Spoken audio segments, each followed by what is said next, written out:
Chers animés fans, bonjour. Le mois de janvier 2018 est particulièrement riche en nouveautés animées en provenance du Japon. Dans cette vidéo, nous allons passer en revue les séries qui ont attisé ma curiosité de spectateur. La plupart de celles-ci ayant démarré, je vais juste vous donner un avis forcément subjectif sur les premiers épisodes déjà diffusés. Bien entendu, il s'agit d'une sélection personnelle et il manquera sûrement certains titres que vous avez vous-même décidé de suivre, comme par exemple la suite tant attendue de Cardcaptor Sakura. Enfin, je ne vous ferai pas de résumé de chaque œuvre présentée ici, mais un avis rapide et succinct sur mes impressions là encore, toutes personnelles. Commençons. Dans la catégorie Outsider, Killing Bites m'avait fortement impressionné lors de son premier trailer, il y a de cela quelques semaines. Et parce que cela me rappelait tout simplement les meilleures heures de la série télé Ikitosen, avec un dessin encore plus poussé, plus détaillé, avec un gouachage typé années 90, où chaque muscle est vraiment dessiné avec une grande précision, des chorégraphies martiales vraiment poussées, même s'il n'y a qu'une seule scène d'action dans un premier épisode qui est riche en gore. Encore ça va, c'est surtout du sang, de la violence, pas mal de fanservice aussi, mais avec une héroïne tout simplement qui ne se laisse pas faire, un héros plutôt faire valoir, mais qui sait prendre ses responsabilités, qui sait prendre des décisions au bon moment et au bon endroit.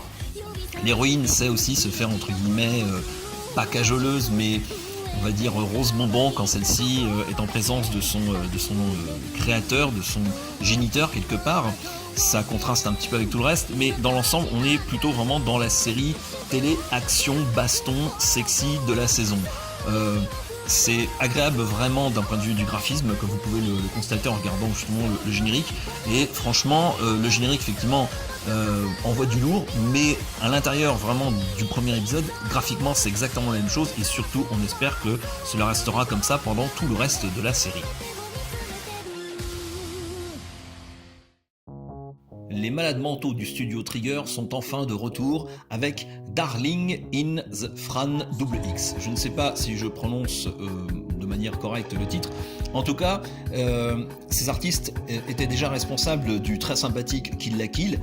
Et avec cette nouvelle production, personnellement, ça souffle le chaud et le froid. Alors, dans la catégorie bonne nouvelle, techniquement, on est toujours dans le haut du panier. Graphiquement, c'est très beau. On a des scènes d'action qui sont quasiment entièrement animées à la main. S'il y avait de l'ordinateur, franchement, je ne l'ai pas grillé. C'est très détaillé. On a formellement des choses vraiment très impressionnantes. Les monstres sont classe, les mechas sont vraiment recherchés. Même au niveau des costumes, même au niveau de l'univers, c'est plutôt vraiment très très bien foutu. Par contre, on a un caractère design beaucoup plus classique. Alors, là encore, qui dit classique ne dit pas forcément mauvais, mais quelque chose dont on va dire plus passe-partout, d'une certaine façon, moins typé justement Studio Trigger. Et c'est là aussi où le bas blesse, c'est que dans le fond, on est dans un premier épisode d'anime, on va dire avec quelque chose d'assez classique, un monde post-apocalyptique à la Mad Max, avec certes des villes gigantesques qui semblent rouler d'elles-mêmes dans une espèce d'immense désert, confronté à des monstres. On a vraiment le schéma classique du jeune héros en proie au doute et qui va se retrouver donc planté devant son destin, à prendre une décision en disant que voilà, je reprends les rênes et je prends en main à nouveau mon destin, face à une héroïne qui est une espèce de Rei Anayanami, donc d'Evangélion, mais en version beaucoup plus sadique et expressive d'une certaine façon. Alors c'est très efficace, mais c'est vraiment très classique au niveau du fond. Le premier épisode installe plutôt bien l'univers, les enjeux sont plutôt clairement bien établis. Donc oui, c'est beau, mais c'est académique. À voir si justement dans la suite ce sera un petit peu plus original pour le coup. Si vous aimez les vieux dessins animés d'Heroic Fantasy des années 90 façon les Chroniques de guerre de Lodos, Grande Crest peut vous intéresser, déjà par son esthétique qui est clairement un hommage à ce genre de dessin animé des années 90. Donc on a un côté assez grandiose et épique, aussi bien dans la mise en scène que dans les costumes, que dans les décors. Et d'un autre côté, nous avons vraiment la quête initiatique d'un jeune héros qui est plein d'idéaux de justice, donc c'est assez classique, mais ce qu'il est un petit peu moins, c'est que il sait qu'il est encore inexpérimenté, il a encore évidemment donc, de grands idéaux, mais il a encore besoin de grandir, et il doute non seulement de ses capacités, mais de la façon aussi d'y arriver. Il est aidé donc, dans sa quête par une héroïne magicienne, qui elle est déjà beaucoup plus forte et affirmée, et qui va normalement aussi lui prêter main forte. D'un autre côté, nous avons aussi des méchants à partir de l'épisode 2 qui ne sont pas si monolithiques que ça, puisque d'un côté, on nous présente un méchant, on va dire, relativement belliqueux, limite cruel, et on est surpris de voir que celui-ci possède malgré tout un esprit chevaleresque qui fait que d'un côté, quand il sait qu'il faut renoncer, il faut renoncer pour protéger tout simplement les siens. Donc on a un esprit vraiment très sympa, chevaleresque, une forme tout à fait agréable. On espère juste que ça continuera en tout cas tout le long de la série. En tout cas un premier épisode très prometteur.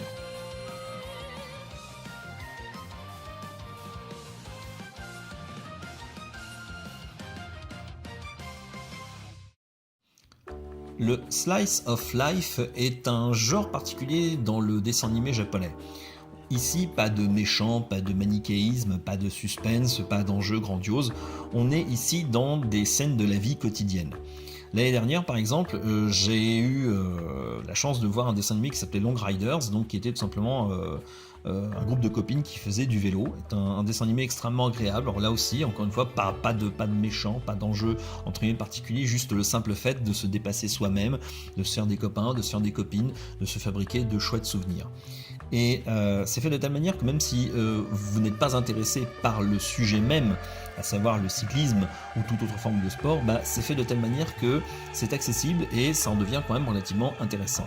Yuru Camp, donc comme vous le voyez dans le générique, ça parle plutôt de camping, et là encore, donc on a une bande de copines qui vont s'initier au camping, tant bien que mal. C'est fait dans la bonne humeur, c'est un côté un petit peu zen.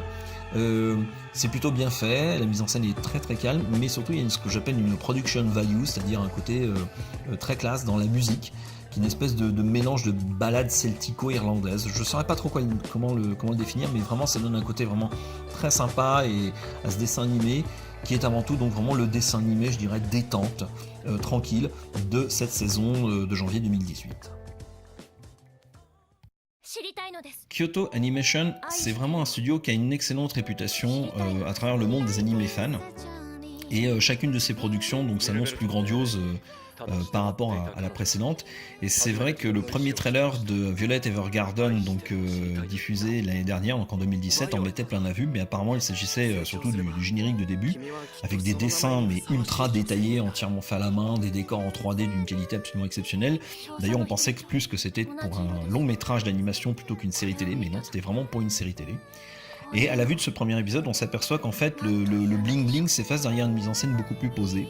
Ne vous attendez pas à des scènes d'action vraiment grandioses, hein. Le détail est vraiment plutôt dans les dessins, dans la qualité de la mise en scène, car justement le metteur en scène prend le temps de poser un univers, de poser des personnages. Donc on a Violet qui est donc une espèce apparemment d'intelligence artificielle qui se cherche un sens de la vie tout simplement, qui va essayer de comprendre les sentiments humains et qui pour cela va devoir se frotter justement aux sentiments les plus profonds des humains, comme par exemple apparemment donc l'espoir, le désespoir, l'amour bien évidemment. Et c'est vraiment un dessin animé qui prend son temps. Et il y a vraiment une assez belle ambiance qui se dégage. On est vraiment dans quelque chose de posé dans ce premier épisode. Et à noter que ce dessin animé donc est également diffusé donc par la chaîne entre guillemets par Netflix, et a bénéficié d'une excellente version française. Vraiment c'est très agréable de regarder un dessin animé vraiment avec une bonne VF. Ça permet justement de bien apprécier justement le côté graphique de ce dessin animé.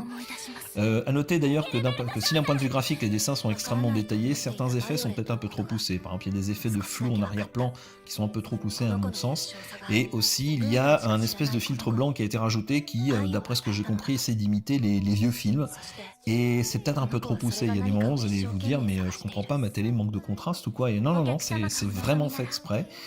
Alors peut-être que ce sera corrigé dans la version Blu-ray, ou peut-être que justement ils assumeront jusqu'au bout et ils vont le garder jusqu'au bout. Voilà, c'est le seul bémol que je pourrais dire, mais en tout cas clairement on est dans une catégorie très au-dessus d'une production normale, mais pas du tout bling bling. Mais vraiment ne vous attendez absolument à aucune démonstration technique, en tout cas dans le sens spectaculaire du terme. Attendez-vous vraiment à scruter le moindre détail, et là c'est là que se trouvent peut-être les vrais trésors de Violet Evergarden.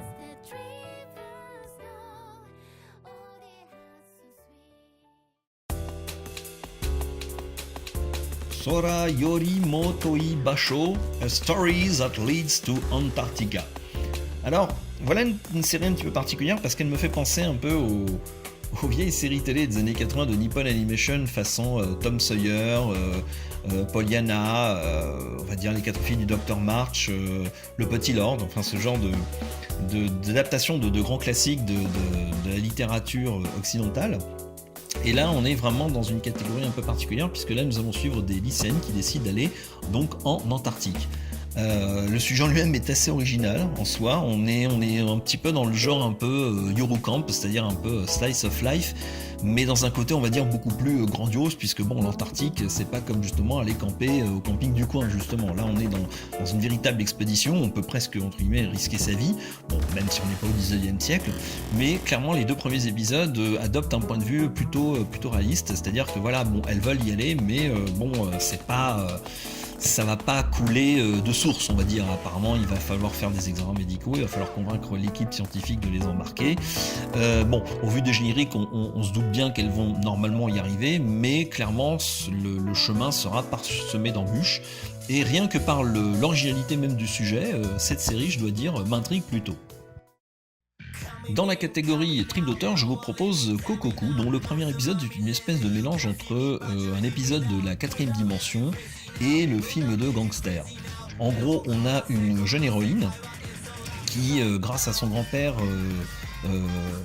va apparemment acquérir la capacité donc d'arrêter le temps et ainsi aider son frère et ainsi que le fils de son frère donc à être délivré donc de main de Yakuza qui apparemment eux aussi peuvent voyager dans un monde où le temps est stoppé. Alors c'est tiré apparemment d'un manga en 8 volumes d'après ce que j'ai compris, donc paru chez Glénat.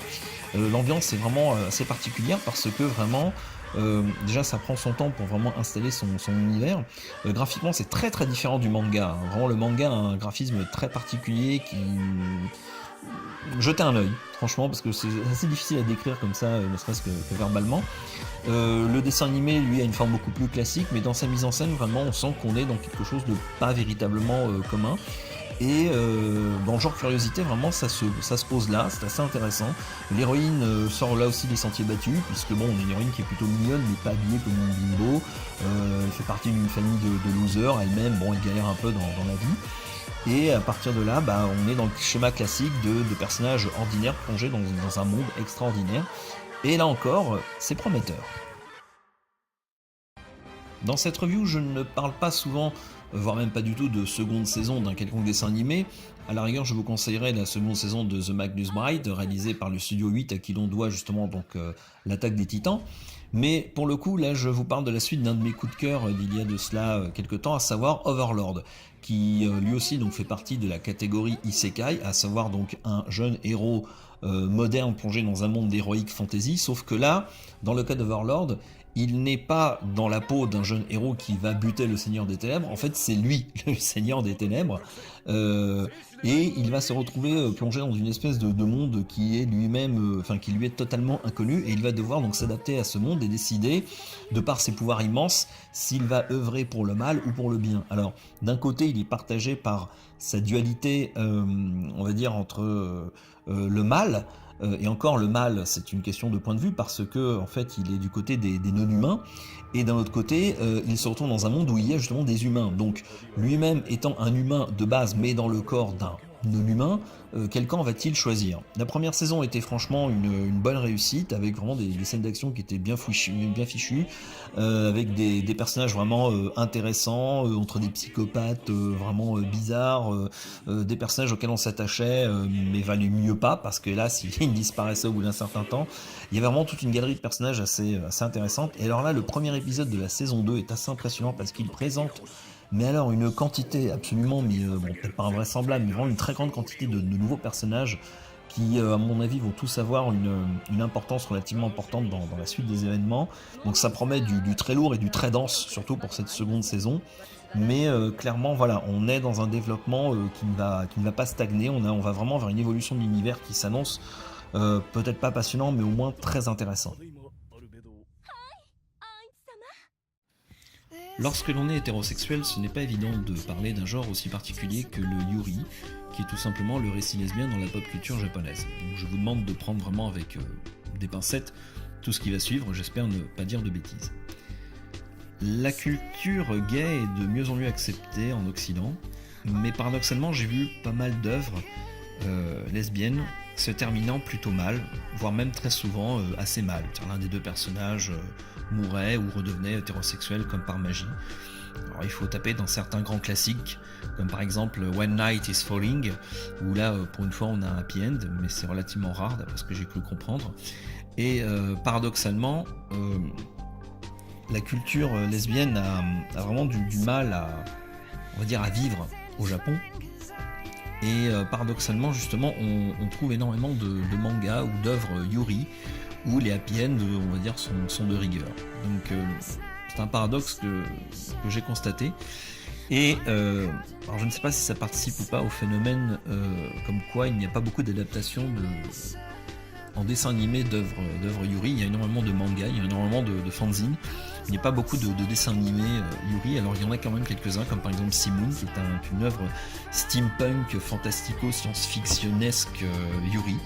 Il y a par exemple des comédies que j'ai vues qui étaient franchement bien réussies, et Citrus, donc, ça fait partie de ces grands classiques du manga, on va dire, yuri, mais ça fait pas partie de mes préférés. C'est pas un manga qui m'a plus passionné qu'autre chose, et franchement je m'attendais à cette adaptation avec on va dire un certain recul, et je veux dire que j'étais extrêmement agréablement surpris. L'adaptation est vraiment de très très bonne qualité pour le peu que j'ai lu du manga.